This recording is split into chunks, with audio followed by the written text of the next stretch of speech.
কিয়ামতের দিন কয়েকটা সময় মানুষ সবচাইতে বেশি ভীত এবং চিন্তিত থাকবে। এর মধ্যে একটা সময় হলো যখন মানুষকে তার আমলনামা দেওয়ার সংবাদ জানানো হবে। গোটা হাসরবাসী নিস্তব্ধ, পিনপতন নীরবতা। সবাই চিন্তা করবে আজকে আমলনামা কোন হাতে আসে। কারণ ডান হাতে যদি আমলনামা আসে সে তো সফল, বাম হাতে যদি আমলনামা আসে তাহলে সে তো ব্যর্থ। চিন্তায় থাকবে সবাই। আল্লাহ রাব্বুল আলামিন কিয়ামতের দিন আমলনামাগুলো ছেড়ে দিবেন। দুনিয়ায় যে যেমন কর্ম করেছে সব ফাইল আকারে আল্লাহ তাআলা সংরক্ষণের ব্যবস্থা করে রাখছেন। আমলনামাগুলো ছেড়ে দেওয়া হবে, যার আমলনামা তার কাছেই পৌঁছায়া যাবে। একদল আমলনামা পাবে ডান হাতে, আর একদল পাবে বাম হাতে। বাম হাতে যারা, ডান হাতে যারা আমলনামা পাবে তারা চূড়ান্ত পর্যায়ের আনন্দিত হবে, কারণ তারা সুনিশ্চিত যে আমাদেরকে অনন্তকাল জাহান্নামে থাকা লাগবে না। ডান হাতে আমলনামা পাওয়ার দ্বারা এই বিষয়টাই নিশ্চিত হবে যে অনন্তকাল জাহান্নামে থাকা লাগবে না। আল্লাহ চাইলে মাফ করে সরাসরি জান্নাতেও দিয়ে দিতে পারে, যদি শাস্তি দেনও তবে অনন্তকাল জাহান্নামে থাকা লাগবে না। তারা ডান হাতে আমলনামা পায়া কেমন খুশি হবে। সমাজের মধ্যে দেখবেন যখন কোনো ছাত্র পরীক্ষা দেয়, কারো ব্যাপারে আশা করা হয় গোল্ডেন এ প্লাস, সেও আশা করে আমি গোল্ডেন এ প্লাস পাবো, সে এর নিচে আশা করে না। কিন্তু কিছু কিছু ছাত্র আছে গোল্ডেন এ প্লাস বহুদূর, ও চিন্তা করে পাশ করলেই হয়। একজন চিন্তা করে গোল্ডেন এ প্লাস পাওয়ার আশা, আর একজন চিন্তা করে ফেল না হইলেই হয়েছে। সবাই চিন্তিত যে ও তো ফেল যাবে, আর সবাই আশা করে ও গোল্ডেন এ প্লাস পাবে। এখন যারে নিয়ে সবাই আশা করছে গোল্ডেন এ প্লাস পাবে, বলেন তো ও যদি এ গ্রেডও পায় ওর খারাপ লাগে কি লাগে না? আবার দেখেন যারে নিয়ে চিন্তায় ছিল ও ফেল যাবে, ও যদি কোনো মতে 33 পায়া পাস হয়, বলেন তো খুশি হয় কি হয় না? যেই ছেলেটা গোল্ডেন এ প্লাস পাওয়ার আশা রাখে, ও যদি গোল্ডেন এ প্লাস পাইত, গোল্ডেন এ প্লাস পায়া ও যে খুশি হইতো, ওই ফেল করার সম্ভাবনাময় ছাত্রটা যদি 33 পায়, ও পাশ কইরা গোল্ডেন এ প্লাস যে পায় তার চাইতে আরো বেশি খুশি হয়ে যায়। ও চিন্তা করে কোনো মতে তো পার হইছি। এখন ডান হাতে আমলনামা পায় সবার ওই নিচুর চিন্তা যে কমপক্ষে জাহান্নামে তো অনন্তকাল থাকতে হবে না, আল্লাহ যদি মাফ কইরা জান্নাতে বিনা হিসাবে দিয়ে দেয় তো পায়া গেলাম। এবার সে খুশি।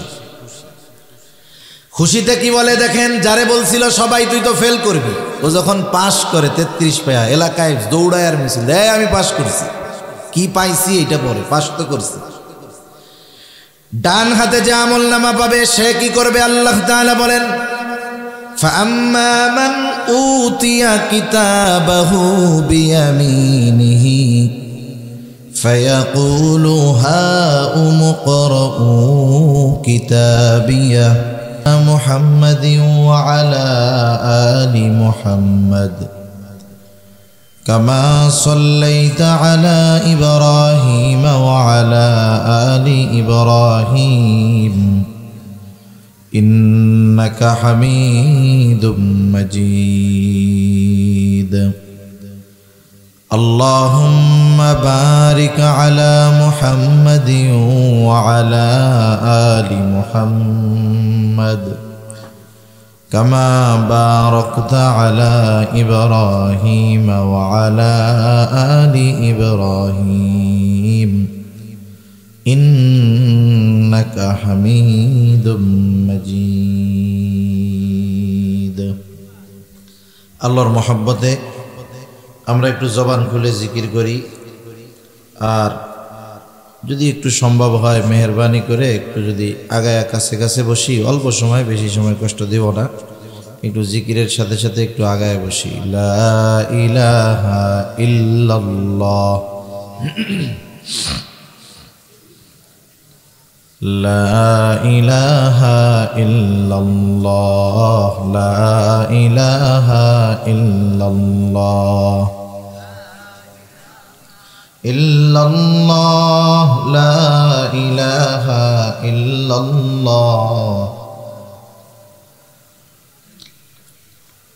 লা ইলাহা ইল্লাল্লাহ, মুহাম্মাদুর রাসূলুল্লাহ সাল্লাল্লাহু আলাইহি ওয়াসাল্লাম। আলহামদুলিল্লাহ, ঐতিহ্যবাহী গোপালগঞ্জ জেলার অন্তর্গত কাশিয়ানী থানাধীন যোধকুরা শামসুল উলুম মাদ্রাসা ও ইয়াতিমখানার উদ্যোগে আয়োজিত ৩৬তম বার্ষিক ওয়াজ মাহফিলের সম্মানিত শ্রদ্ধেয় সভাপতি,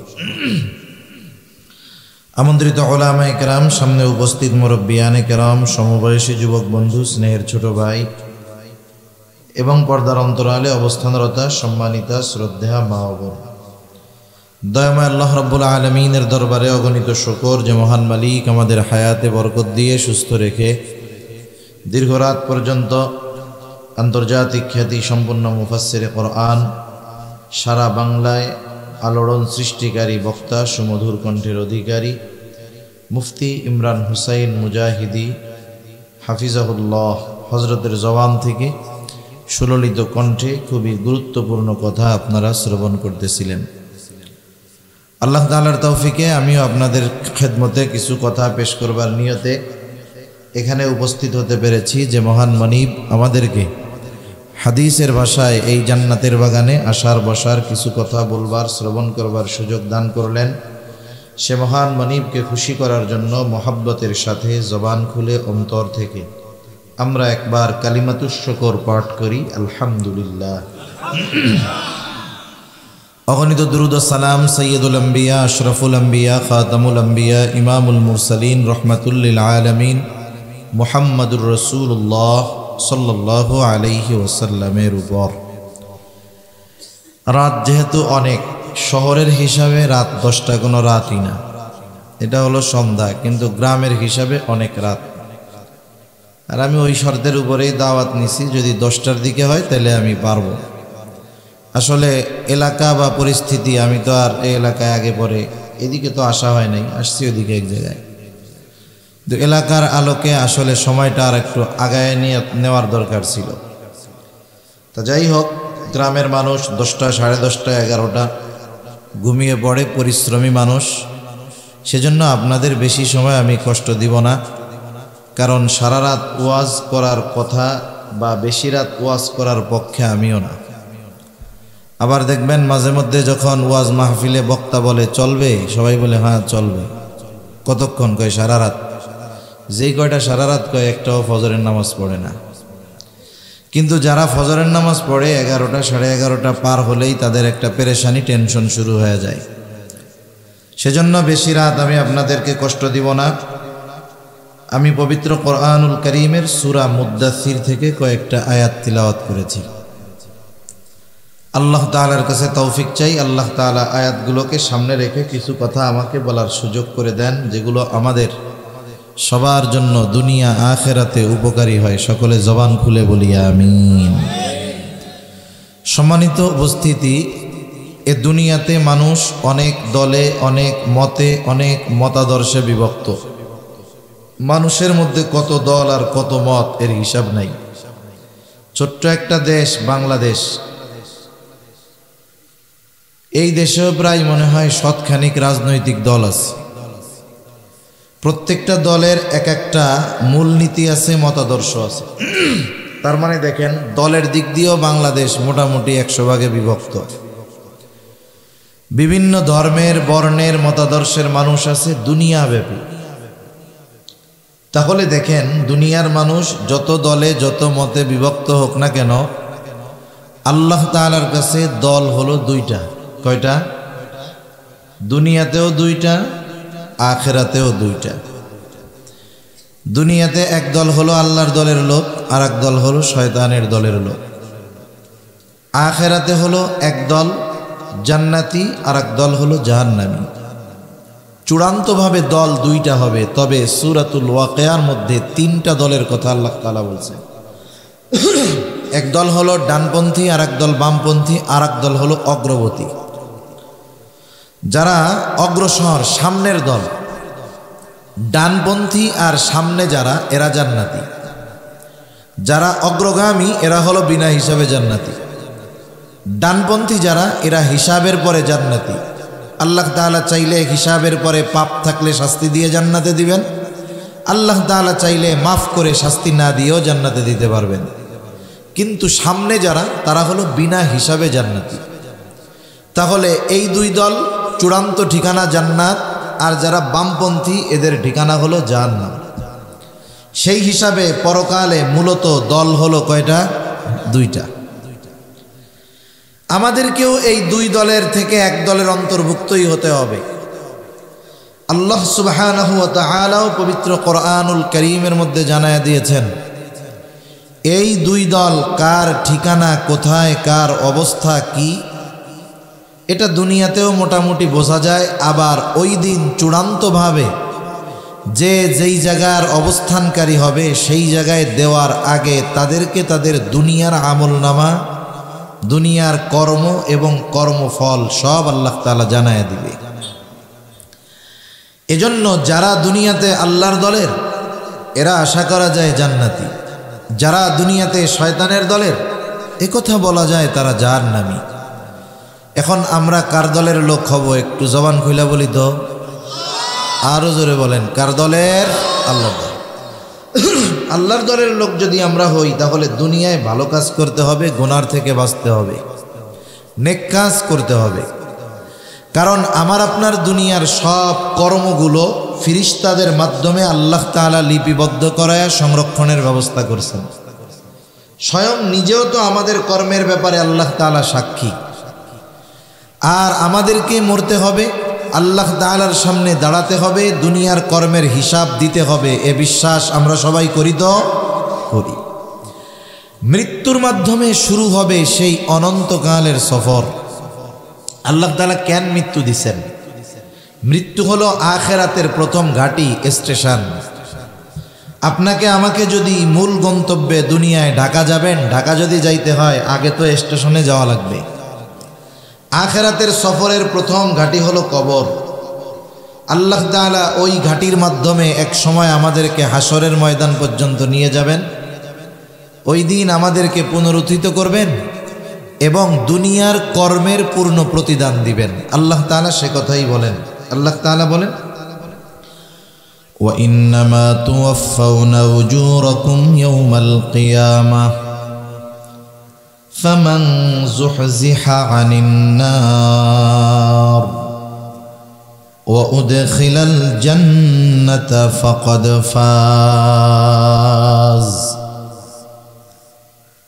আল্লাহ রাব্বুল আলামিন বলেন, কিয়ামতের দিন মানুষকে তার কর্মের পূর্ণ প্রতিদান, ফলাফল দেওয়া হবে। অর্থাৎ কিয়ামতের দিন মানুষকে তার দুনিয়ার কর্মের পূর্ণ প্রতিদান দেওয়া হবে। দুনিয়াতে কেউ যদি নেকের কাজ করে, ভালো কাজ করে, ওই ভালো কাজের পূর্ণ প্রতিদান তাকে দুনিয়ায় দেওয়া হয় না। অনুরূপভাবে দুনিয়াতে কেউ যদি মন্দ কাজ করে, অপরাধ করে, গুনাহ করে, পাপ করে, তার ওই পাপের পূর্ণ প্রতিদান এটাও দুনিয়ায় দেওয়া হয় না। তাহলে দুনিয়ায় একটা মানুষ ভালো কাজ করুক আর পাপের কাজ করুক, তার ওই পূর্ণ প্রতিদান তথা তার দুনিয়ার কর্মের পূর্ণ প্রতিদান আল্লাহ তাআলা কিয়ামতের দিন দিবে। এজন্য দুনিয়াতে অনেক সময় আমরা দেখি একজন বড় পাপী মানুষ, সে দুনিয়ায় খুব ভালো আছে, টাকা পয়সা আছে, ধন দৌলত আছে। এর দ্বারা এটা মনে করার সুযোগ নাই যে আল্লাহ তাআলা তাকে তার পাপের শাস্তি দিবেন না। আবার দুনিয়াতে একজন নেককার মানুষ অভাবে আছে, কষ্টে আছে, এটাও মনে করার সুযোগ নাই যে আল্লাহ তাআলা মনে হয় তাকে তার ভালো কাজের প্রতিদান দিল না। বরং আল্লাহ রাব্বুল আলামিন উভয়ের পূর্ণ প্রতিদান দিবেন কিয়ামতের দিন। আল্লাহ তাআলা বলেন, ওই দিন যাকে আগুন থেকে বাঁচানো হবে তথা জাহান্নাম থেকে বাঁচানো হবে, ফাকাদ ফাজ, সে সফল হয়ে যাবে। জাহান্নাম থেকে বাঁচায়া জান্নাতে যাকে প্রবেশ করানো হবে, আল্লাহ তাআলা বলেন ফাকাদ ফাজ, ওই লোকটাই আসলে সফল হয়ে যাবে। তাহলে সফলতা বিফলতা এটা নাজাতের উপরে নির্ভর করতেছে। তবে আল্লাহ রাব্বুল আলামিন সকলকে পূর্ণ প্রতিদান দিবেন, সাথে সাথে সকলের পূর্ণ কর্মের খবরও আল্লাহ তাআলা জানায় দিবেন। কিয়ামতের দিন কয়েকটা সময় মানুষ সবচাইতে বেশি ভীত এবং চিন্তিত থাকবে। এর মধ্যে একটা সময় হলো যখন মানুষকে তার আমলনামা দেওয়ার সংবাদ জানানো হবে। গোটা হাসরবাসী নিস্তব্ধ, পিনপতন নীরবতা। সবাই চিন্তা করবে আজকে আমলনামা কোন হাতে আসে, কারণ ডান হাতে যদি আমলনামা আসে সে তো সফল, বাম হাতে যদি আমলনামা আসে তাহলে সে তো ব্যর্থ। চিন্তায় থাকবে সবাই। আল্লাহ রাব্বুল আলামিন কিয়ামতের দিন আমলনামাগুলো ছেড়ে দিবেন। দুনিয়ায় যে যেমন কর্ম করেছে সব ফাইল আকারে আল্লাহ তাআলা সংরক্ষণের ব্যবস্থা করে রাখছেন। আমলনামাগুলো ছেড়ে দেওয়া হবে, যার আমলনামা তার কাছেই পৌঁছায়া যাবে। একদল আমলনামা পাবে ডান হাতে, আর একদল পাবে বাম হাতে।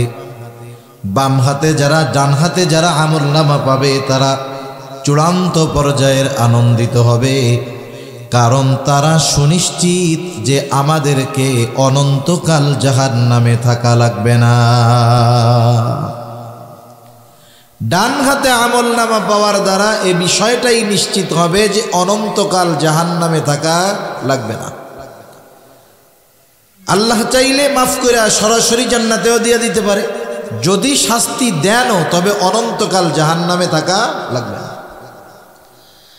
তারা ডান হাতে আমলনামা পায়া কেমন খুশি হবে।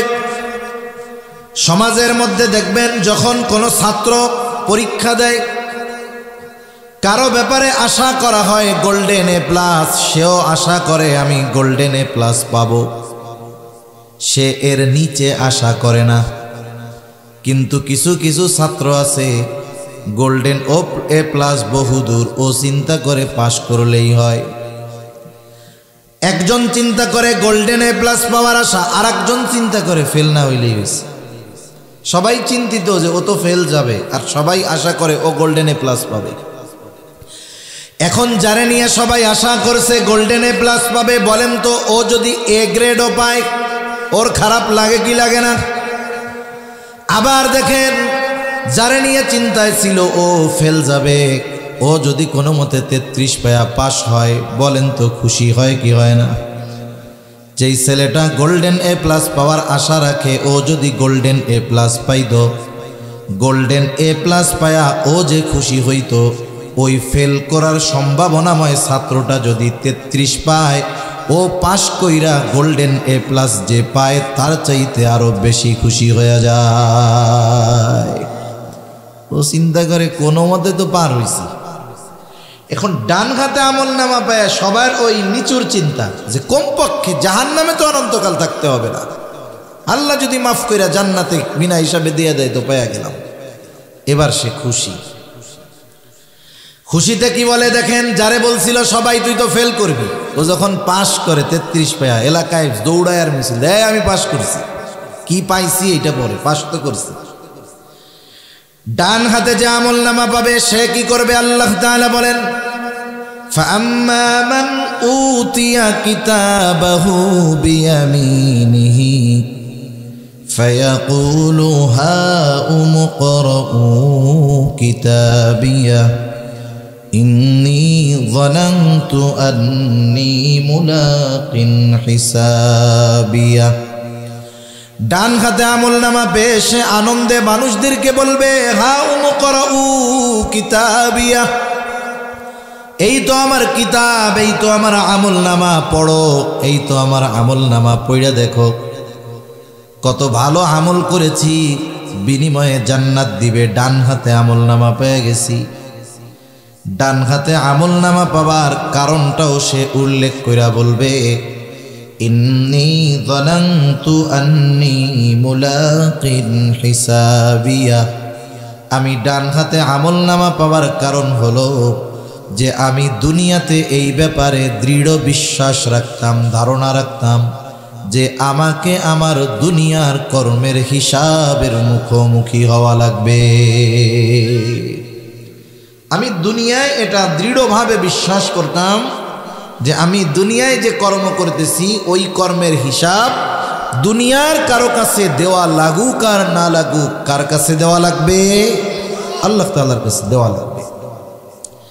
এই জবাবদিহিতার চিন্তা যার মধ্যে আছে, এই জবাবদিহিতার ভয় যার মধ্যে আছে, তাকে দুনিয়ার কোনো ভয়ভীতি দেখানো লাগে না। শুধু এই চিন্তাটাই তাকে স্বর্ণের মানুষে পরিণত করে তুলতে পারে। সুবহান।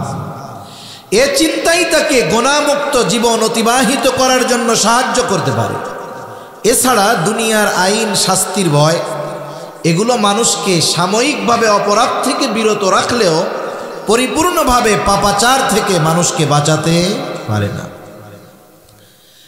আরেক দল আমলনামা পাবে বাম হাতে, তাদের অবস্থা কি হবে? আল্লাহ তাআলা জানায় দেন, বাম হাতে যাকে আমলনামা দেওয়া হবে সামনাসামনি দেওয়া হবে না।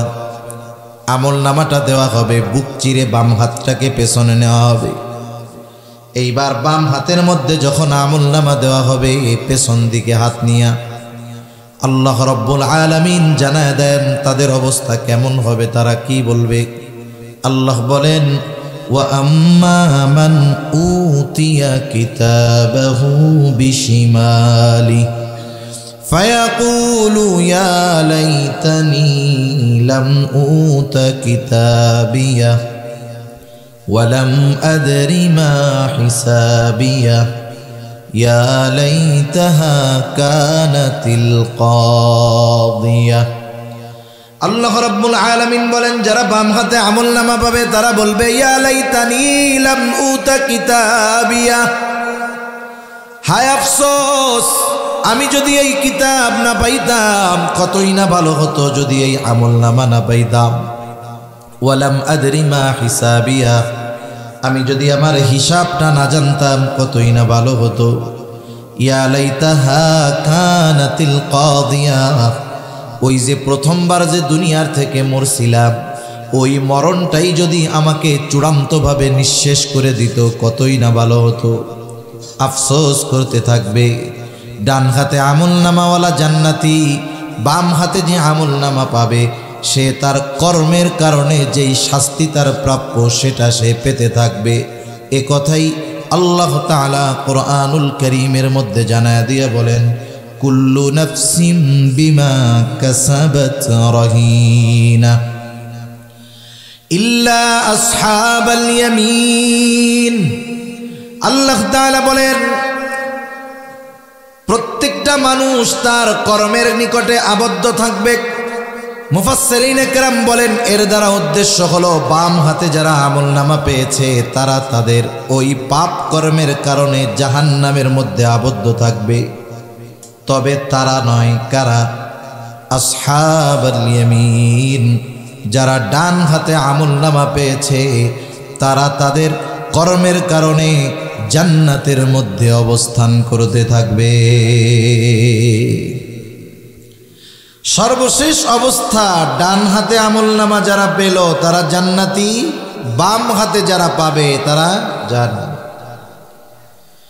জান্নাতি। জান্নাতে যাবার পরে না আছে কোনো চিন্তা, না আছে কোনো ভয়, না আছে কোনো পেরেশানি। হাসরের ময়দানে যখন অবস্থান করবে সবাই ভীত সন্ত্রস্ত থাকবে, কেউ কাউকে চিনবে না। হাসরের ময়দানের একটা চিত্র আল্লাহ তাআলা কুরআনুল কারীমের মধ্যে তুলে ধরে বলেন, ইয়াউমা ইয়াফিরুল মারউ মিন আখিহি ওয়া উম্মিহি ওয়া আবিহি ওয়া সাহিবাতিহি ওয়া বানিহি লিকুল্লি ইমরিইম মিনহুম ইয়াউমাইযিন শা'নুন ইউগনি। আল্লাহ রাব্বুল আলামিন বলেন কিয়ামতের দিন ভাই ভাইয়ের থেকে পলায়ন করবে। ওয়া উম্মিহি ওয়া আবিহি, পিতা মাতার থেকে পলায়ন করবে। ওয়া সাহিবাতিহি ওয়া বানি, যেই স্ত্রী সন্তান না দেখলে অন্তরটা শীতল হয় না, কিয়ামতের দিন ওই স্ত্রী সন্তানদের থেকে পলায়ন করবে। শুধু তাই না, প্রত্যেকটা মানুষ নিজের চিন্তায় বিভোর থাকবে, কেমন করে আজকের দিনে নাজাত পেয়ে জান্নাতে যাওয়া যায়। একটা মানুষ তো এমনও বলবে, আল্লাহ আজকে আপনি সকলকে জাহান্নামে দিয়ে হলেও আমাকে মাফ করে আপনি জান্নাত দিয়ে দেন।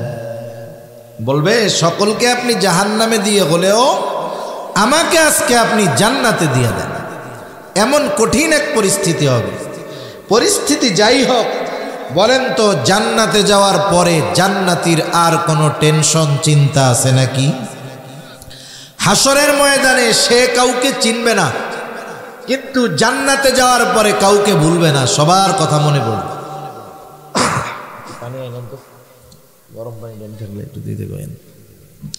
হাসরের ময়দানে কাউকে চিনবে না, জান্নাতে যাওয়ার পরে কাউকে সে ভুলবে না, সবাইরে খুঁজবে। এখন বলেন তো, জান্নাতে গিয়ে যদিও সবাইকে খুঁজবে, কিন্তু সবাইরে কি সে জান্নাতে পাবে? পাবে না।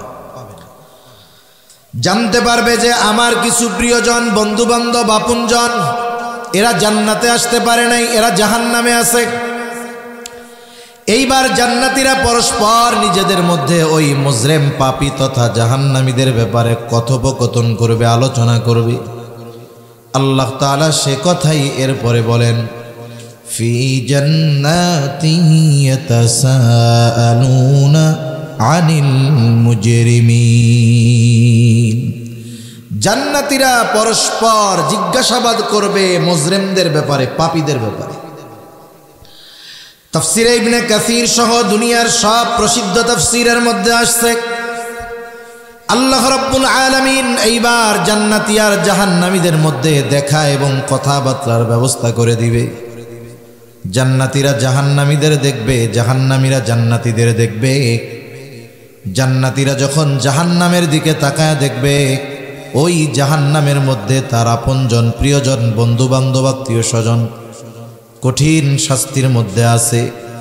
এই দৃশ্যটা দেখবার পর জান্নাতি আল্লাহর দরবারে কৃতজ্ঞতার মাত্রা বাড়ায় দিয়া বলবে, আল্লাহ দুনিয়ায় তো আমিও এদের সাথে থাকতাম, একই স্কুলে পড়তাম, একই কলেজে পড়তাম, একই বাজারে ব্যবসা করতাম, একসাথেই মাঠে খেলাধুলা করতাম। আল্লাহ আপনি যদি আমার প্রতি দয়া না করতেন, আজকে হয়তো আমাকে ওদের সাথে জাহান্নামের মধ্যে থাকা লাগতো।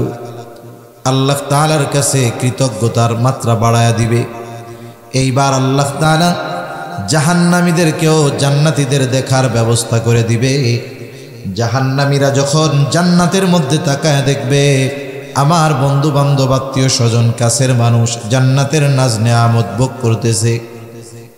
এই দৃশ্যটা দেখবার পর এমনিই তো জাহান্নামের শাস্তি, কঠোর আযাব, যন্ত্রণা, এই দৃশ্যটা দেখবার পর তার যন্ত্রণার মাত্রাটা আরো বেশি অনুভব হবে।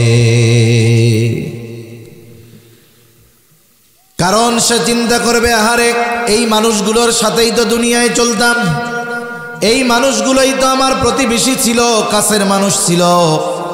আমি যদি জীবনের কিছুটা সময় ওদের সাথে ওদের মত মতো চলতাম, একসাথেই তো মাঠে খেলতাম, কিন্তু নামাজের সময় যদি ওর সাথে নামাজে যাইতাম, একসাথেই তো বাজারে ব্যবসা করতাম, নামাজের সময় যদি ওর সাথে নামাজে যাইতাম, একসাথেই তো স্কুল কলেজ ভার্সিটির মধ্যে পড়তাম, নামাজের সময় যদি আমার ওই বন্ধুর সাথে নামাজে যাইতাম, গোনার কাজগুলো থেকে যদি বেঁচে থাকতাম, আজকে আমিও ওর মতো জান্নাতের নাজ নেয়ামত ভোগ করতে পারতাম। অনেক সময় দেখা যায় এই রকম হয় যে দুই বন্ধু একই সাথে পড়ালেখা করছে স্কুল কলেজে, কিন্তু দুইজনের ফলাফল তো সেম না। একজন ছাত্র ভালো ছিল, কিন্তু অলসতা বা দুষ্টমির কারণে লেখাপড়া করে নাই, বাদ দিছে। আরেকজন ছাত্র ভালো ছিল না, মেহনত করছে, এখন বড় অফিসার, সে ভ্যান চালায়। আমি কোনো পেশাকে ছোট করতেছি না, বোঝানোর জন্য বলতেছি। মনে করেন সে যখন রাস্তায় অটো, ইজি বাইক, ভ্যান চালায়, সে ছিল মেধাবী ছাত্র, আর তার বন্ধু তখন তার পাশ দিয়ে প্রাইভেট কার গাড়ি নিয়ে পুম পুম দিয়া পাশ দিয়া যায়। বলেন তো এই দৃশ্য দেখার পরে যে ভ্যান চালায় তার ভালো লাগবে? কি বলবে? আরে আফসোস, একসাথেই ছিলাম রে, ওর চেয়ে আমি আরো ভালো ছাত্র ছিলাম। ওই যে ওই শয়তানিটা যদি না করতাম, তাহলে আজকে ও প্রাইভেট কার নিয়ে ঘুরে, আমি হলাম ল্যান্ড ক্রুজার নিয়ে ঘুরতাম। বলেন তো দুনিয়ার এই সামান্য আফসোস সারাটা জীবন তাকে অন্তরের মধ্যে পীড়া দিবে, কষ্ট দিবে, ঠিক কিনা বলেন? দেখেন দুনিয়ায় এতটুকু না পাওয়ার আফসোস, কষ্ট সব সময় মনের মধ্যে থাকে। আর দুনিয়ায় ওই সব কাজ যদি না করে, যেই কাজগুলো করার সুযোগ থাকার পরেও করে নাই, যার কারণে জাহান্নামে যাইতে হইল, তাহলে এই আফসোস তার জন্য কষ্টের মাত্রা বাড়াবে না কমাবে? জাহান্নামী এই দৃশ্য দেখার পরে কষ্টের মাত্রা তার বেশি অনুভব হবে। দুই দলের মধ্যে দেখা শেষ, আল্লাহ রাব্বুল আলামিন এইবার কথোপকথনের ব্যবস্থা করে দিবে। জান্নাতি জাহান্নামীদের কাছে জানতে চাইবে, কিরে তোরা জাহান্নামে কেন আসলি? একসাথেই তো দুনিয়ায় চলতাম। আল্লাহ তাআলা সেই কথাও জানা দিয়া বলেন, জাহান্নামীদের নিকটে জান্নাতীরা প্রশ্ন করবে, মা সালাকাকুম ফি সাকার, কোন কারণে তথা কোন জিনিস তোমাদেরকে এই সাকারে আনলো, জাহান্নামে আনলো? অর্থাৎ তোমরা কেন জাহান্নামে আসলা, কোন কারণে জাহান্নামে আসলা? জাহান্নামীরা জান্নাতীদের এই প্রশ্নের জবাবে এই সূরার এই আয়াতগুলোর আলোকে জাহান্নামে যাওয়ার 4টি কারণ বলবে। কয়টা কারণ? একটু জোরে বলেন না কয়টা? আর একটু জোরে বলেন। রাত তো বেশি, এজন্য একটু জোরে কহাইতেছি। এই 4 কারণ আমরা জানবো। যদি কোনো কারণ আমাদের মধ্যে থাকে, ওটা কি ধরে রাখবো না বাদ দিয়া দিব? কারা কারা তৈরি আছি? নারায়ে তাকবীর, নারায়ে তাকবীর। বার করবো তো ইনশাআল্লাহ। এখন কিন্তু ইনশাআল্লাহর পরিভাষা চেঞ্জ হয়ে গেছে। এখন একজনকে বলছে, ভাই এটা করবেন তো? আচ্ছা ইনশাআল্লাহ। এখন যদি ইনশাআল্লাহ বলে, ও মনে করে, তাইলে মনে হয় করবে না। কারণ ইনশাআল্লাহরে আমরা না করার বস্তু বানায় নিচ্ছি। একটা কাজ করব না, বলবো না, বা যাব না, তো ইনশাআল্লাহ যাবো না। তার মানে আল্লাহ চাইলে যাব। এটা হলো এখন না যাওয়ার মতো। যার কারণে দেখেন একজন যখন বলে, ভাই এই কাজটা করবেন তো? ইনশাআল্লাহ। ভাই না না, ভালো মতো কন ভাই, করবেন তো? তার মানে ইনশাআল্লাহ বলার পরেও তার বিশ্বাস নেই। কেন? কারণ এখন আমাদের ইনশাআল্লাহ হলো না করার ফন্দি। যদি না করে, আল্লাহ চায় নাই তাই করি নাই। খাঁটি ইনশাআল্লাহ বলতে হবে একেবারে অন্তর থেকে, যে করব ইনশাআল্লাহ, বের করব। জাহান্নামীরা জাহান্নামে যাওয়ার 1 নাম্বার কারণ বলবে, ক্বালু লাম নাকু মিনাল মুসাল্লিন। 1 নাম্বার কারণ বলবে, আমরা মুসল্লি ছিলাম না, মুসল্লি ছিলাম না। মুসল্লি কাকে বলে? সপ্তাহে 1 দিন মসজিদে হাজিরা দিলে সে মুসল্লি না। শহরের মধ্যে দেখা যায় বেশি 10 তলা মসজিদ, 7 তলা 8 তলা মসজিদ, প্রতি ফ্লোরে 20টা কইরা কাতার, এক এক কাতারে 100 জন কইরা মানুষ ধরে। তার মানে মসজিদের মধ্যেই 1000 মানুষের উপরের চাইতে ধরে। অথচ জুমার দিন 10 তলা মসজিদ ফিল আপ হইয়া আরো রাস্তায় যে মানুষ দাঁড়ায়, ওই রকম 2 মসজিদের লোক। যেই মহল্লায়, যেই এলাকায় জুমার দিন এত মুসল্লির নামাজির ঢেউ, ওই মসজিদেই ওই জুমার দিন পরে রক্ত আসরের নামাজে নিচের কাতারগুলোও ভরে না, নিচের 10 কাতারের 5 কাতারও ভরে না। তার মানে বোঝা গেল, যারা নামাজ পড়ে এরা হলো কেউ সাপ্তাহিক মুসল্লি, আবার কেউ আছে বাৎসরিক মুসল্লি, আবার কেউ আছে সারা জীবনে একবারও নামাজ পড়বে না, একটা নামাজে অংশগ্রহণ করে, তা হলো ওইটা ওর নিজের জানাজার নামাজ। ওইটা তো আর না যাইয়া উপায় নাই। আমার মনে হয় ও যদি কথা কইতে পারতো, ও কইতো যে আমার আর দরকার নাই, সরাসরি কবরে দিয়ে জানাজা লাগবে না। এইরকম আল্লাহর বান্দা সমাজে আছে। সেজন্য সাপ্তাহিক নামাজি যারা, এরা মুসল্লি না। মুসল্লি হলো যে সে নামাজ বাদ দেয় না, 5 ওয়াক্ত নামাজ যথাযথভাবে আদায় করে। মুসল্লি হলো সে দুনিয়ার যেখানেই থাকুক না কেন, যত ব্যস্ততা তার থাকুক না কেন, সে নামাজ বাদ দেয় না। মুসল্লি হলো এমন মানুষ যার অন্তরের মধ্যে সব সময় মসজিদের চিন্তা থাকে। খাঁটি মুসল্লির অন্যতম একটি গুণ হলো তার অন্তর সর্বদা মসজিদের সাথে লাগানো থাকে। নবীজি এক হাদিসের মধ্যে বলেন, 7 শ্রেণীর মানুষ আরশের ছায়ায় স্থান পাবে। সূর্যটা সেই দিন একেবারে নিকটে চলে আসবে। 9,30,00,000 মাইল দূরে সূর্য। বিজ্ঞান বলে সূর্যের শীতল দিকটা পৃথিবীবাসীর দিকে দেওয়া। ওই 9,30,00,000 মাইল দূরের সূর্যের উত্তাপ গরমের দিন সহ্য হয় না। ওই সূর্যটা যদি একেবারে নিকটে আসে, সূর্যের উত্তাপ দিকটা যদি হাসরবাসীর দিকে দেওয়া থাকে, কেমন গরম হবে একটু চিন্তা করে দেখেন। নবীজি বলেন, হাসরের ময়দানে আরশের ছায়া ছাড়া কোথাও ছায়া থাকবে না। নবীজি বলেন 3 শ্রেণীর মানুষ, 7 শ্রেণীর মানুষ সেখানে স্থান পাবে। এই 7 শ্রেণীর মানুষের মধ্যে 1 শ্রেণীর মানুষ হলো, নবীজি বলেন, রজুলুম কলবুহু মুআল্লাকুম ফিল মাসাজিদ। ওই ব্যক্তি যার অন্তর সর্বদা মসজিদের সাথে লাগানো থাকতো। আরেক বর্ণনায় আসছে কলবুহু মুআল্লাকুম বিল মাসাজিদ, মানে মসজিদের সাথে যার হৃদয়টা সব সময় থাকতো।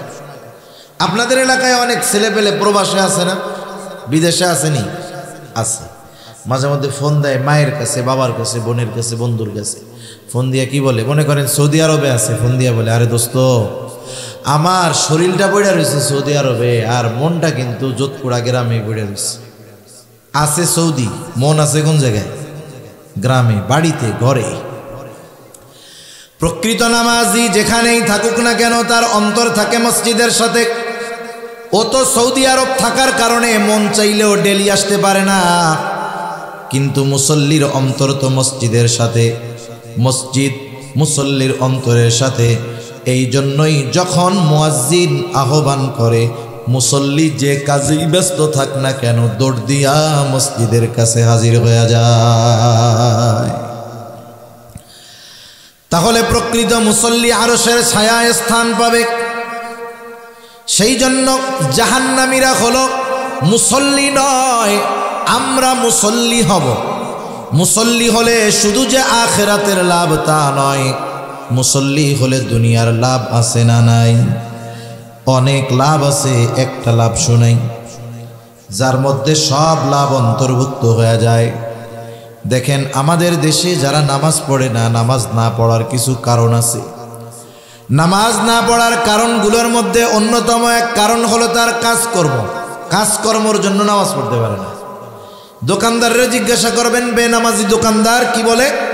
বলে আমার দোকানের ব্যস্ততায় নামাজ পড়ার টাইম পাই না।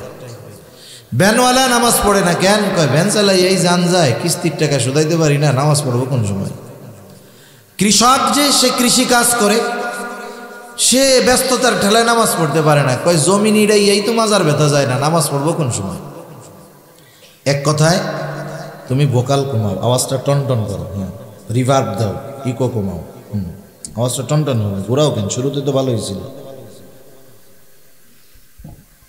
তাহলে মানুষ নামাজ না পড়ার কারণ হলো কি? যে তার কর্ম। কি বলেন? কর্ম। হালকা রিভার্ব দাও, রিভার্ব দাও। তার কর্মের কারণে সে নামাজ পড়ার টাইম পায় না। এখন বলেন তো, মানুষ কি কর্ম শখে করে না রিজিকের জন্য করে? একটু জোরে বলেন। নাকি কাজকর্ম ফাউ আপনারা করে দেন?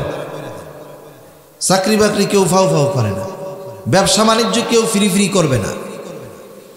মানুষ তার কর্ম করে জীবন উপকরণ, রিজিকের জন্য।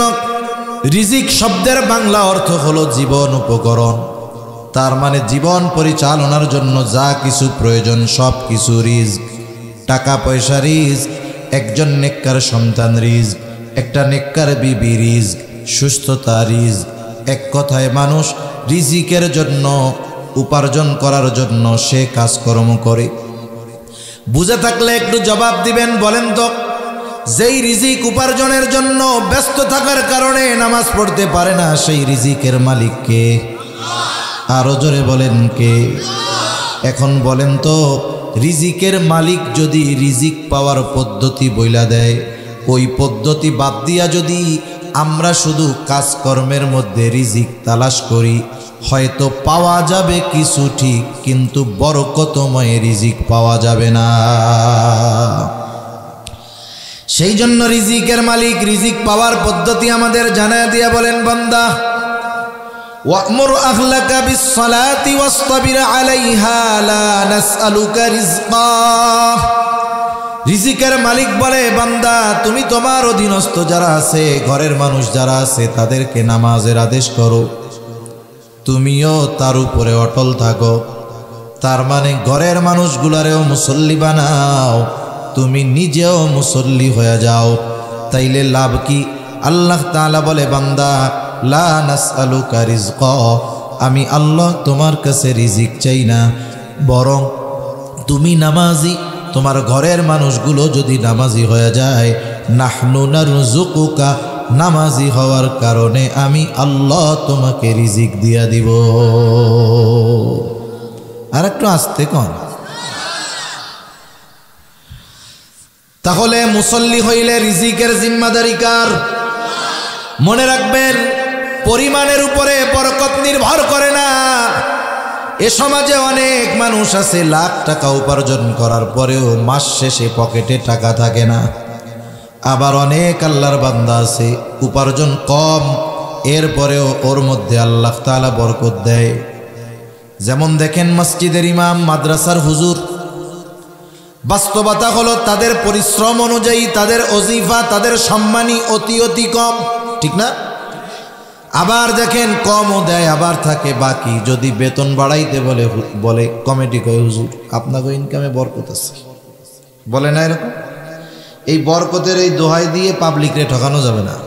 ইমাম সাহেব, মাদ্রাসার শিক্ষক, মুয়াজ্জিন, এদেরকে এই দোহাই দিয়ে কি ঠকানো যাবে না। তবে যতটুকু দেওয়া হয় এটা বর্তমান জামানায় অতি কম, এরপরেও এদের চলে।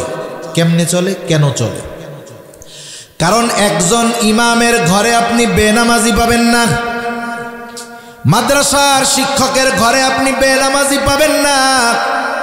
ইমাম নিজেও মুসল্লি, ইমামের ঘরের 3 বছরের ল্যাংটা পোলাটাও মুসল্লি, ঠিক কিনা বলেন? ওনার ওয়াইফ, স্ত্রী মুসল্লি, নামাজি, মেয়েটা নামাজি, বাবা নামাজি, মা নামাজি। এই যে ছোট্ট ছোট্ট বাচ্চাগুলো ইমাম সাহেবের ঘরে এই যে আল্লাহরে সেজদা দেয়, এই সেজদাগুলো বৃথা যাইতে পারে না। আল্লাহ তাআলা এই মুসল্লি হওয়ার কারণে, নিজে মুসল্লি, ঘরের মানুষগুলো মুসল্লি হওয়ার কারণে উপার্জন অল্প হওয়ার পরেও ওই উপার্জনের মধ্যে আল্লাহ বরকত ঢেলে দেয়। আবার কত মানুষ আছে লাখ টাকা উপার্জন করে মাসে, কিন্তু মাস শেষে বরকত নাই, খালি কয় নাই আর নাই। অনেক সময় আমাদের দেশের প্রবাসী ভাইয়েরা মাঝে মধ্যে হোয়াটসঅ্যাপের মধ্যে মেসেজ দেয়, মাঝে মধ্যে ফোন দেয়, বলে হুজুর একটু দোয়া কইরেন, ওয়াজ টোয়াজ শুনি, একটু দোয়া কইরেন। কি হইছে, কিসের দোয়া? বলে হুজুর এত উপার্জন করি কিন্তু বরকত নাই, লক্ষ টাকা উপার্জন করি, টাকা মাসের শেষে থাকে না। আমি আবার মাঝে মধ্যে জিজ্ঞাসা করি কি ব্যাপার, বদ অভ্যাস টভ্যাস আছে নাকি? তার মানে জুয়া টুয়া খেলো নাকি? ক্যাসিনোতে আবার যাও নাকি? আবার নেশা পানি করার অভ্যাস আছে নাকি? বলে না হুজুর, ওগুলো তো বহুদূর, কোনো জায়গায় যাই না, অফিসে যাই, ডিউটি করি, রান্না বান্না করি, খাই, নামাজ কালাম পড়ি, কিছুর মধ্যে নাই। এরপরেও কেন বরকত হয় না? তখন জিজ্ঞাসা করি, বরকত হয় না তুমি নিজে নামাজি বুঝলাম, কিন্তু তোমার ঘরের মানুষের অবস্থাটা কি? মার্কেট করে আনবে, এত করে বুঝাই যে সাবধান, মরতে হবে, একটু পর্দা করো, কিন্তু সে পর্দা করে না। আমার ভাইয়ের সামনেও যায়, তার চাচাতো, মামাতো, খালাতো সবার সামনে যায়, নামাজ কালামের খবর নাই। বলে হুজুর নিজে তো হইতেছে খারাপ, আমার মাইয়াডারেও খারাপ বানায় ফেলতেছে। আমি তখন বলি, ভাই তুমি তো ছিদ্র কলসে পানি ঢালতেছ, কিয়ামত পর্যন্ত যদি হায়াত পাও ঢালতে থাকবা, কিন্তু পানি কলসে দাঁড়াবে না। কারণ তোমার ঘরের মানুষ নামাজি না, মুসল্লি না, বাপও নামাজ পড়ে না।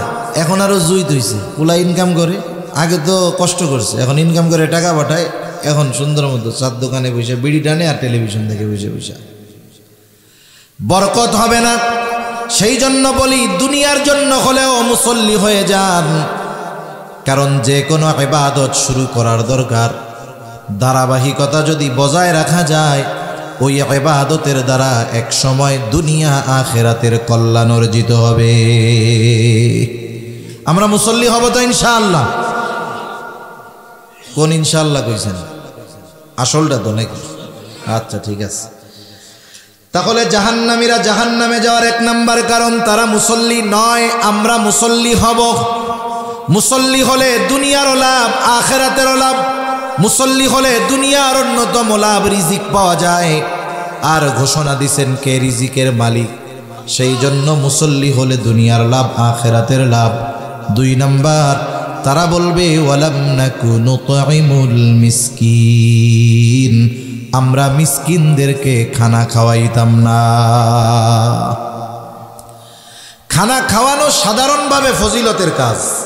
খানা খাওয়ানো সাধারণভাবে ফজিলতের কাজ। কষ্ট হইতেছে না তো আপনাদের? আর একটা জিনিস হইল, ওই অপরিচিত গন্তব্য কাছে হইলেও দূরে মনে হয়। আপনি যে জায়গায় জীবনেও যান নাই, চেনেন না, মোবাইলের ম্যাপ ট্যাপ নাই, যাওয়ার সময় কি মনে হয়?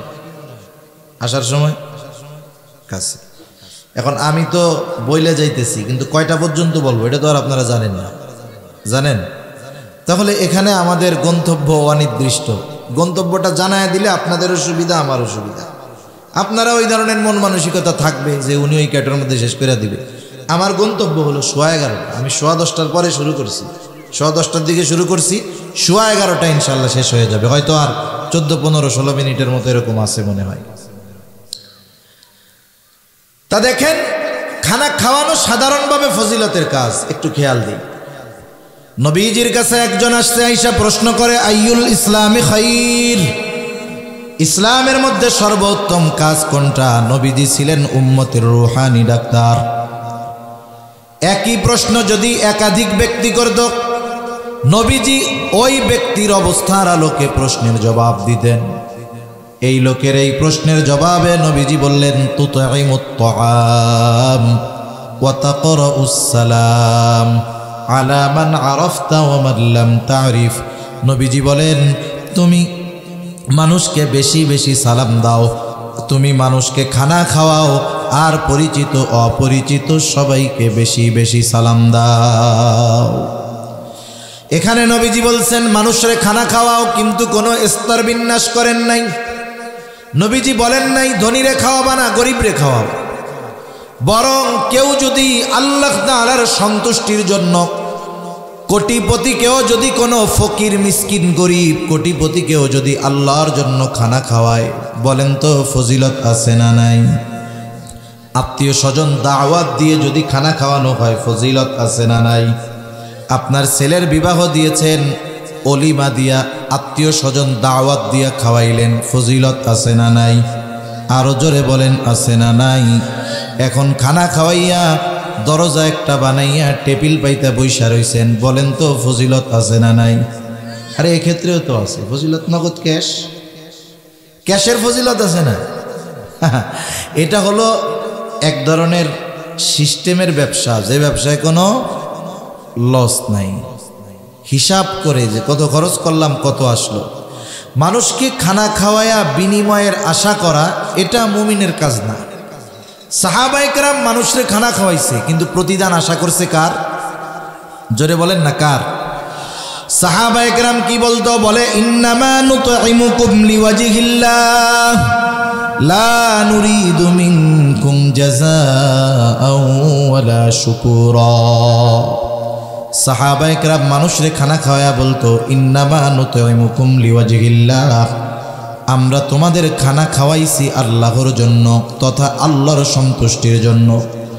যেহেতু খানা খাওয়াইছি আল্লাহর সন্তুষ্টির জন্য, লা নুরিদু মিনকুম জাযাআও ওয়ালা শুকুরা, সুতরাং আমি তোমাদের কাছে কোনো বিনিময় আশা করি না, প্রতিদান আশা করি না।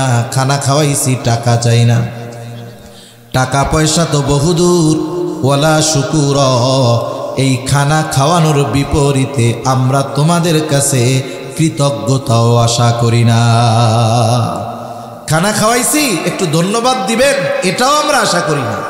কারণ খানা খাওয়াইছি কার জন্য? প্রতিদান দিবেন কে? আল্লাহ। সাহাবায়ে কেরাম এরকম ছিল। এজন্য আমরা যারাই খানা খাওয়াই, ধনী হোক, গরিব হোক, অসহায় হোক, পরিচিত হোক, আত্মীয় হোক, অনাত্মীয় হোক, কার জন্য খাওয়াবো? জোরে বলেন, কার জন্য? টাকা পয়সার জন্য না তো। এইভাবে খানা খাওয়াইলে ফজিলত আছে। তাহলে খানা খাওয়ানো সাধারণভাবে ফজিলতের কাজ। এখন এই খানাটা কেউ যদি কোনো দরিদ্র অসহায়কে খাওয়ায়, বলেন তো ফজিলত কম না বেশি? নিঃসন্দেহে বেশি। আবার দেখেন, উচিত হলো দরিদ্রকে দান করে অসহায়কে খাওয়ায়া দোয়া না চাওয়া। আমরা অনেক সময় 10 টাকা দান করে কই দোয়া করেন। আরে দোয়া করেন কইলে তো ওর কাছ থেকে প্রতিদান নিয়েই নিলাম, তাহলে আল্লাহ কি দিবে? সেজন্য আমরা কাউরে খানা খাওয়াইয়া বা কোনো দান সাদকা করে ওর কাছে প্রতিদান চাবো না। আশা করব আমি যেটা দিয়েছি আল্লাহর জন্য দিয়েছি, এটার প্রতিদান দিবেন কে? আল্লাহ। সেজন্য আমরা খানা খাওয়াবো, তবে খানাটা আল্লাহর জন্য খাওয়াইতে হবে, সঠিক পদ্ধতিতে সঠিক সিস্টেমে খাওয়াইতে হবে। আমাদের দেশে অনেক ধরনের খানা খাওয়ানো আছে। অনেকে আবার এ কথা বললে সেইটা যায়, বলে হুজুররা মানুষ একটু খানা খাওয়াইতো, সেটাও বন্ধ করে দিল। এখন বলেন তো, খানা খাওয়ানো যদি সমাজে ভালো মতো চলে, হুজুরদের লাভ না লস? লাভ তো, দুনিয়ার লাভ না। এরপরেও বন্ধ করায় কেন? বলে কেন? নিষেধ করে কেন? কারণ ওই খানাটা খাওয়ানোর পদ্ধতি ঠিক নাই। আরে মিয়া, বাপ অসুস্থ হয়ে ঘরে পড়ে আছে 5 বছর, চিকিৎসা করায় না। বাপ মরছে, সুদের উপরে টাকা আইনা গরু জবাই দিয়ে জিয়াফত খাওয়াই দিছে। এখন এই জিয়াফত খাওয়ানোর মধ্যে কোনো ফজিলত আছে বলেন তো? সেজন্য এই ধরনের কর্মকাণ্ডে ফজিলত নাই। তা যাই হোক, ওই দিকে আমি যাব না। আমার মূল কথা হলো, আল্লাহ তাআলা জানায় দিলেন, জাহান্নামীদের বক্তব্য হলো, ওয়ালাম নাকু নুতঈমুল মিসকিন, আমরা মিসকিনদের খানা খাওয়াইতাম না। আর ওরা মিসকিনদের খানা খাওয়ায় না, আমরা মিসকিন অসহায় যারা তাদের খানা খাওয়াবো। এই যে মাদ্রাসায় ছাত্র আছে, এতিম আছে, অসহায় আছে, আপনার অ্যাবিলিটি আছে, আপনি একটা ছাত্রের লজিং রাখেন, ও পড়ুক, হাফেজ হোক, আলেম হোক, ও কিয়ামত পর্যন্ত যতদিন হায়াত পাবে, ও যদি পইড়া কোনো দিন শিক্ষক হয়, ওর ছাত্র পড়বে, ওর ছাত্ররা ছাত্র পড়াবে, কিয়ামত পর্যন্ত ওর মাধ্যমে যতগুলো ছাত্র হইছে, ওর ছাত্র, তার ছাত্র, তার ছাত্র, তার ছাত্র যত পড়বে, সবার সওয়াবের একটা অংশ আপনার আমলনামায় যোগ হবে। কেন? কারণ সে আলেম হওয়ার জন্য আপনি তাকে সহযোগিতা করেছেন। সুবহানাল্লাহ বলেন। এজন্য ইয়াতিম মিসকিন অসহায় মাদ্রাসায় থাকলে আমরা খানা খাওয়াবো। সাধারণভাবে প্রতিবেশী যদি অভাবী থাকে, খানা খাওয়াবো। জাহান্নামীরা জাহান্নামে যাওয়ার 3 নাম্বার কারণ বলবে, ওয়া কুন্না নাখুদু মা'আল খায়িদিন, অহেতুক অনর্থক কথাবার্তায় যারা লিপ্ত থাকতো, আমরাও তাদের সাথে গিয়া মিলতাম। আমাদের দেশের প্রত্যেকটা চায়ের দোকান হলো অনর্থক মজলিসের অন্যতম কারখানা, ঠিক কিনা বলেন? চায়ের দোকানে কোনো যুবক চা খাইতে যায় না, চায়ের দোকানে কোনো তরুণ চা খাইতে যায় না। কারণ যাবে কেমনে? ওই যুবকের বাপ, বুড়া বাপ, দাড়ি পাকা বাপ, সে তো চার দোকানে বৈশা বৈশা চা খায়, বিড়ি টানে, আর সিনেমার মধ্যে নাচ গান দেখে বেড়াইতেছে। এই লজ্জায় যুবক কেমনে দোকানে গিয়ে চা খাবে? আজকে দুনিয়ার অধিকাংশ চায়ের দোকানগুলো সব মুরব্বীদের গল্প গুজব আর গোনা কামানোর জায়গা। চার স্বাদ যত হোক, টেলিভিশন না থাকলে ও চার দোকান শেষ, কাজ হবে না। আর যার দোকানে টেলিভিশন আছে, ভালো বসার জায়গা আছে, দেখবেন সকাল থেকে দোকান বন্ধ হওয়ার আগ পর্যন্ত ওই দোকান কোনো সময় খালি হয় না, সবাই আছে। এখন চার দোকানে যে গল্পগুলো হয়, ওই জায়গা তো কোরআন হাদিসের গল্প হয়, জান্নাত জাহান্নামের আলোচনাও কিছু হয়, মাসলা মাসাইলও মাঝে মধ্যে বলা কওয়া হয়, নাকি হয়? কিচ্ছু হয় না। ওইসব জায়গায় সব গীবত, অন্যর সমালোচনা, আলোচনা এসবই হয়। এখন চায়ের দোকানে মানুষ যায় কেন? অধিকাংশ ক্ষেত্রে যাদের কোনো কাম কাজ নাই, সময় অনেক আছে, এই মানুষগুলো চায়ের দোকানে বেশি যায় সময় কাটানোর জন্য। এখন যেই মুরব্বী সময় কাটানোর জন্য চায়ের দোকানে বৈশা আছে, ওই মুরব্বীরে যদি বলা হয়, মুরব্বী এক কাজ করেন, প্রস্তুতি নেন, এই যে ইজতেমা হবে আল্লাহ যদি চায় 2, 3, 4 ফেব্রুয়ারি মাসের প্রস্তুতি নেন, ওই জায়গা থেকে 3 চিল্লাই চলে যাবেন। যেহেতু আল্লাহ সময় আপনারে অনেক দিছে, তখন দেখবেন ওই মুরব্বী বলবে যে আমার টাইম নাই, আমার এত ব্যস্ততা, নড়ারও টাইম নাই। একটু আগে সময় কাটানোর জন্য চায়ের দোকানে বৈশা থাকে, কিন্তু দিনই কাজ করার কথা যখন বলা হয় ওই সময়ওয়ালা মানুষটাও তখন ব্যস্ত হয়ে যায়। সেই জন্য এই অনর্থক সময়গুলো যে এই মজলিসগুলায় ব্যয় করতেছি, এটা আফসোসের কারণ হবে। আপনার আমার সময় আছে, মুরব্বী মানুষ সন্তান উপার্জন করে, চায়ের দোকানে সময় না কাটাইয়া মসজিদে কাটান। মাদ্রাসায় গিয়ে কোরআন পড়তে পারেন না, হেফজখানার ছাত্রদের পাশে বসে কোরআন শোনেন, নিজে কোরআন শেখার চেষ্টা করেন, দাওয়াত ও তাবলীগে সময় দেন। এই অবস্থায় যদি দিন শিখতে শিখতে মৃত্যু চলে আসে, আশা করা যায় তালিবুল ইলমের কাতারে নামটা উঠে যাবে ইনশাআল্লাহ। ঠিক কিনা বলুন? সেজন্য জাহান্নামীরা বলবে আমরা অনর্থক মজলিসের মধ্যে লিপ্ত ছিলাম। লম্বা আর করব না, যেহেতু হুজুর চলে আসছে, লম্বা করা ঠিক হবে না। 4 নাম্বার, ওয়া কুন্না নুকাযযিবু বিয়াউমিদ্দিন, আমরা কিয়ামতের দিবসকে অস্বীকার করতাম। বুজুর্গানে দিন উলামায়ে কেরাম বলেন অবস্থা 2টা হতে পারে। একটা হলো কিয়ামতকে অস্বীকার করে, অস্বীকার যদি করে চিরস্থায়ী জাহান্নামী, কোনো সন্দেহ নাই।